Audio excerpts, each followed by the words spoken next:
Good evening friends. இன்றைக்கி கேரளாவோட ஒரு traditional டிஷ்ஷான இஷ்டு தான் பார்க்க போகிறோம். ஒரு மூடி தேங்காய், ஒரு ஸ்பூன் கசகசா, ஒரு 10 முந்திரி பருப்பு எடுத்து நம்ம அரைச்சிட்டு வந்துடலாம் ஃபஸ்ட்டு. இது வந்து மோஸ்ட்லி தேங்காய் பால்லையே தான் செய்வாங்க. நம்ம இன்றைக்கி அரை கப் மட்டும் இதிலேருந்து நம்ம அரைச்சதுலேருந்து வடிகட்டி எடுத்துக்கலாம். அரைச்ச விழுதும் தனியாக எடுத்து வச்சுக்கோங்க. முழுக்க முழுக்க தேங்காய் பால்லையே தான் செய்வாங்க. ஆனால் நமக்கு கொஞ்சம் கிரேவி மாதிரி வேணும் இல்லையா, அதனால் இந்த மாதிரி எடுத்திருக்கேன் நான். இப்போ ஒரு குக்கர் ஸ்டவ்வில் ஆன் பண்ணி வச்சுட்டு ஒரு கிளாஸ் தண்ணி ஊற்றி அதில் 2 உருளைக்கிழங்கு வந்து போட்டுக்கலாம். நீங்கள் சிக்கன் பச்சை பட்டாணி இந்த மாதிரி இருக்கிறதெல்லாம் கூட போட்டு செய்யலாம். அதில் ஒரு 3 விசில் விட்டு எடுத்துடுங்க.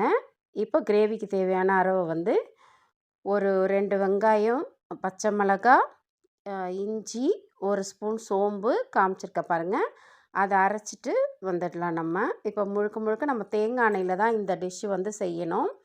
2 ஸ்பூன் தேங்காய் எண்ணெய் விட்டு ஒரு கொத்து கருவேப்பிலை, அதுக்கப்புறம் நம்ம அரைச்ச விழுது வந்து அதில் போட்டு கொஞ்சம் வதக்கிக்கணும். பச்சை வாசனை போயிட்டு ஒரு நல்ல மணம் வர மாதிரி வதக்கிக்கணும்.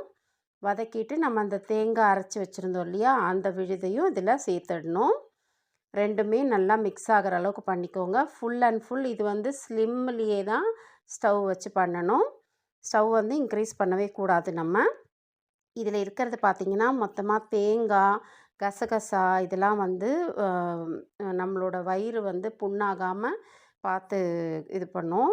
நல்ல ஹெல்த்தியான ஃபுட்டு குழந்தைங்களுக்கு செஞ்சு கொடுங்க.